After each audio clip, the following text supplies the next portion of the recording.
عزيزي المشاهد اللي على الحديدة، أهلا بيك في حلقة جديدة، في حلقة مختلفة عن أي بداية قديمة، لأن المرة دي هنعمل تجميعة حرفيا رخيصة، وعند رخيصة هنشد شوية خطوط عريضة، لأن كل تجميعة قديمة ميزانيتها كانت أنقح من اللي قبليها. بس خلي بالك، حديدة النهاردة سعرها غير حديدة السنين القديمة، وأديك شايف صب المصلحة، مش راحن تجميعة غالية أو حتى رخيصة. ولازم تبقى متفهم لوضع الجنيه قصاد الدولار في الأيام الأخيرة والأيام اللي جاية. عزيزي، لما تيجي تسمع كلمة تجميعة رخيصة لازم تاخد بالك ان دي ادنى مواصفات هنختارها، بس ده مش معناه اننا هنعمل حاجة تحت خالص. هو في اقل من كده بالمناسبة، بس احنا في 2024. حاول تجمع حاجة تعرف تشتغل عليها، حاجة تقدر تستفيد منها، حاجة تستثمر فيها وقتك من غير ما تحس انك اتظلمت بالبادجت، وفي نفس الوقت يكون فيها مساحة انك تحدث فيها. ده اخر سجع وسكع هتسمعه مني.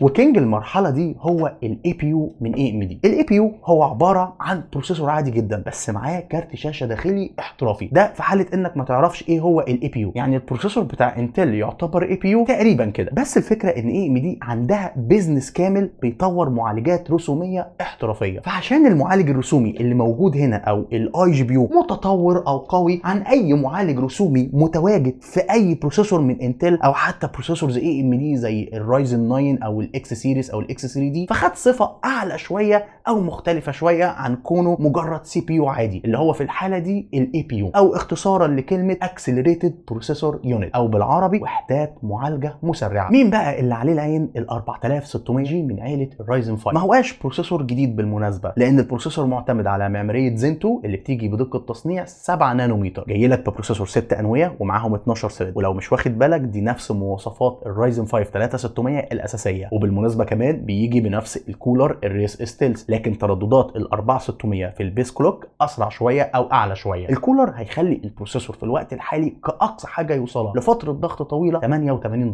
درجه حراره عاليه شويه بس بعيده عن مرحله الاختناق. ممكن على الصيف تستثمر في كولر احترافي اير او ليكويد على حسب ميزانيتك وعلى حسب شغلك عشان ما تقلقش نفسك. الشيء الوحيد اللي ممكن تحس انه اقل شويه هو خطوط البي سي اي اكسبريس 4، ما هياش موجوده في ال 4600 جي وحتى ال 5600 جي، عشان ما تقولش ما اخترتوش ليه. بس قصاد ده هتاخد نفس اداء ال 3600 كبروسيسور لوحده، بالاضافه لمعالج رسومي داخلي ريديون جرافيكس بعدد 7 انويه وتردد لحد 1900 ميجا هرتز. سعر البروسيسور او الاي بي يو للدقه هو 4900 جنيه مصري، مع العلم ان بروسيسور الرايزن 5 3600 لحد اللحظه اللي انا بكلمك فيها سعره 3850، يعني ارخص 1050 جنيه بالظبط، بس من غير كارت شاشه داخلي. ولازم تجيب كارت شاشه عشان تقدر تشغله، ومفيش كارت شاشه ب 1050 جنيه هيكون كويس في الالعاب. ممكن مستعمل بس هيكون مش الحاجه الواو، لان الار اكس 580 اشهر كارت مستعمل واصل سعره ل 3700 جنيه بناء على سيرش بسيط وسريع. الاي بي يو ده بيشتغل على سوكت اي ام 4 القديم، السوكت الجدع اللي لسه نازل له بروسيسور جديد من كام شهر فات. مشكلته بس انه مش جدع خالص وانت بتفك البروسيسور. عندك مع السوكت ده رينج كبير من الشرايح المنتشره اللي بتدعم الاي بي يو، الاي 320 والاي 520 والبي 450 والبي 550 والاكس 570. بس انا هشيل من الاختيارات دي الاكس 570 والبي 550، لان دول لو معاك بروسيسور رايزن 7 فما اعلى، وبالاخص لو هتستخدم خطوط الجين 4. وهشيل كمان البي 450 اشهر شريحه من اي ام دي، وده لعدم استقراريتها مع الرامات الاعلى من 3200، فهختار الاي 520 مش الاي 320 الارخص، وبالتحديد الام اي برو من ام اس اي. تقدر تقول ان الاي 520 كوبي كات او كربونه من البي 450 بس على اقل شويه، وفي بعض الحاجات زي دوائر الطاقه الاقل، لان مفيش قابليه لكسر السرعه، بس عندك رامات 3600، فدي ميزه هتفيدك جدا. اي نعم اخرك معاها سوكتين بس، وكبدايه مش هتحتاج اكتر من كده. بدعم الرامات دي دي ار 4 طبعا، فالرامات هتكون موفره شويه عن الدي دي ار 5، وبتديك كمان سلوت واحد ام دوت 2 جين 3. ما تنتظرش منها اكتر من كده، لان هي اساسا ما فيهاش اكتر من كده، وسعرها 3000 جنيه. نخش على الرامات، واللي هي اهم جزء بعد الاي بي يو على طول، وعامل مهم جدا في تجميعات الاي بي يو، لان الاي بي يو الجي بي يو بتاعه معهوش رامات، فبيعتمد على رامات الجهاز الاساسيه في التشغيل. فاقل حاجه لازم تبدا بيها لازم تكون 16 جيجا، عشان بالصلاه على النبي كده في من 5 ل 6 جيجا من التكليل للسيستم بخدماته وبابا غنوجه، وكمان للانترنال جي بي يو، فبيفضل لك بتاع 10 جيجا لباقي الخدمات التانيه بتشغل عليهم بقى اللعبه او تشغل عليهم البرامج. فانا هختار رامات اكس بي جي الدي 50، رامات مشهوره جدا بار جي بي ادريسبل عشان ما يبقاش قفلناها على الاخر بالضبه والمفتاح، بتردد 3600 ودي اهم ميزه فيها، وعباره عن كت 2 في 8 عشان على الاقل نستفيد بقدره الدول تشانل. سعر الرامات دي هو هو 2600 جنيه. نخش على الاس اس دي وهو نقطه محوريه قوي. الاس اس دي ما بيفرقش في الاداء ببصله، يعني ملوش لازمه يا عم فقي، انا ما قلتش كده. انا هنا قصدي انه مش هيديك فريمات اكتر في الالعاب، لكنه واسمع لي دي كويس جدا، هيديك كامل بوتنشال التجميع بتاعتك. وكل ما كان حجم الاس اس دي اكبر كل ما كان احسن بالنسبه لك انك تحط عليه لعبه تلعبها باستمرار او برامج اكتر. تاني هو مش هيديك اداء اعلى، بس هيديك لودنج تايم اقل للالعاب والبرامج وللسيستم ووصول اسرع للملفات. غير كده بقى ان اسعار الاس اس دي دلوقتي بقت حلوه جدا. يعني مثلا انا هختار الان ام 620 من ليكزر، هيقدر يديك سرعات قرايه توصل ل 3100 وسرعات كتابه توصل ل 1300 ميجا. دي ارقام عامه كتيره على التجميعات الاقتصاديه، ولكن الجزء المثير في الموضوع للمنطق مش لاي حاجه تانية هو السعر. الاس اس دي ده سعره 1100 جنيه مصري. تخيل سعر الاس اس دي الساتا 3 اللي بنفس المساحه بس سرعات اقل، كبرها مثلا 550 ميجا قرايه وكتابه، كام؟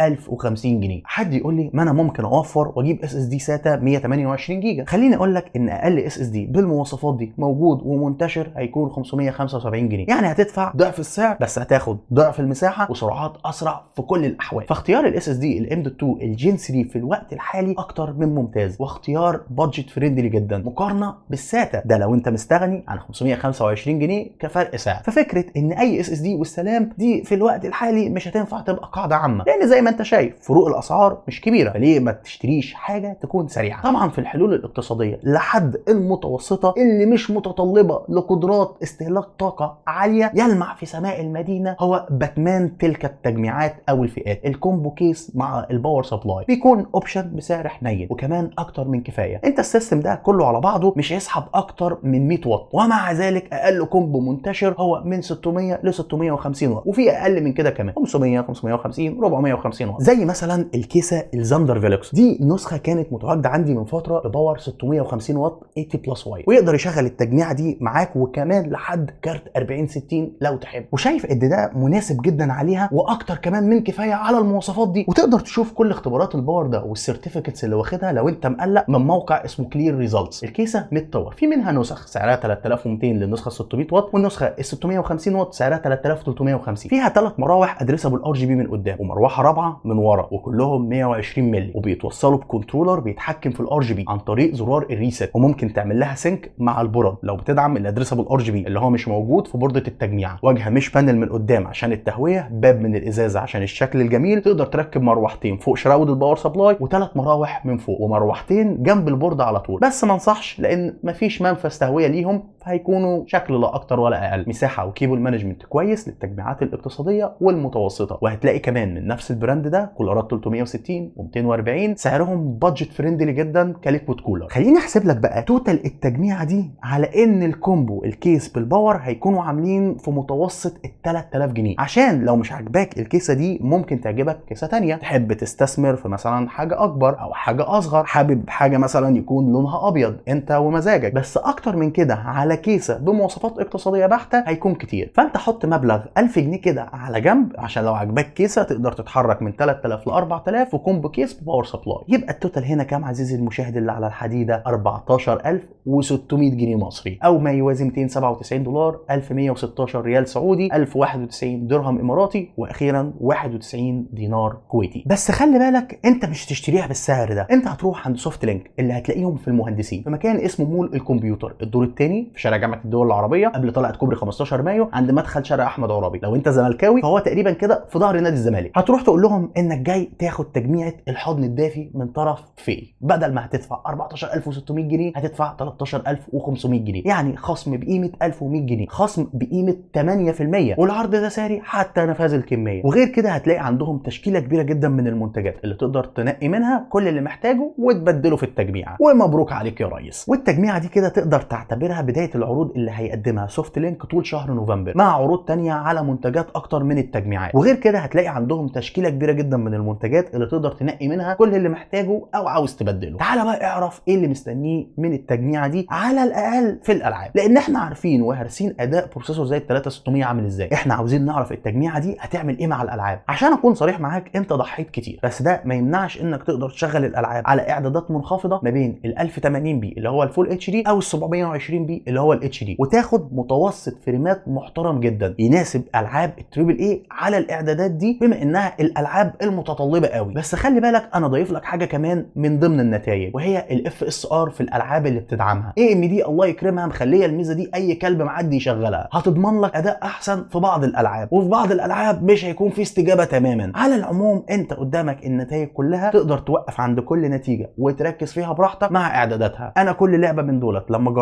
جربتها على اكتر من ريزولوشن، او بالتحديد الاثنين دولت على اكتر من اعداد، بدايه من المتوسط لحد اقل اعداد متاح في اللعبه، عشان اجيب لك متوسط فريمات كويس يخليك على الاقل تعرف تلعب. طبعا القاعده العامه واللي لازم نختم بيها اي تجميعه، ان اي تجميعه مش لازم تجيبها زي ما هي. التجميعات ما فيهاش اجابه نموذجيه واحده، جبتها زي ما هي خير وبركه، حبيت تجود من عندك مفيش اي مشكله تماما. المهم انك تكون واخد بالك من الكومباتيبيليتي والتركات الصغيره، زي مثلا فرق السرعه والسعر بين الاس اس ديز الجين 3 والساتا. تقدر تجيب رامات بتردد 3200 بدون ار جي بي وبدون هيت سينك كمان لو تحب، اللي بيسموها الفاليو رام، بس اهم حاجه ما تقلش عن 3216 جيجا، ووقتها ممكن تروح للاي 320 لو عاوز. بس ال 3600 اختيار كويس جدا. ممكن بقى تضحي بالار جي بي لو تحب في سبيل التوفير، وتجيب رامات 3600 فاليو لو موجوده، او بهيت سينك على الاقل. الكيسه زي ما قلت لك اذواق، روح لباور اقل باور اعلى، كيسه من ماركه اقل او ماركه اعلى، تجيب كيسه منفصله وباور منفصل عشان لو حبيت تحدث بعد كده ما يبقاش عندك اي عقبه في التطوير. المهم انك تكون عارف انك حر، تقدر تطور وتغير وتشوف الحلقات اللي فاتت وتستنى الحلقات اللي جايه. لايك لو الحلقه عجبتك، وتخش تقولي تحت في التعليقات على ميزانيه المره اللي جايه. وكالعاده ما تنساش تشترك في القناه عشان اشوفك ان شاء الله في الحلقه اللي جايه.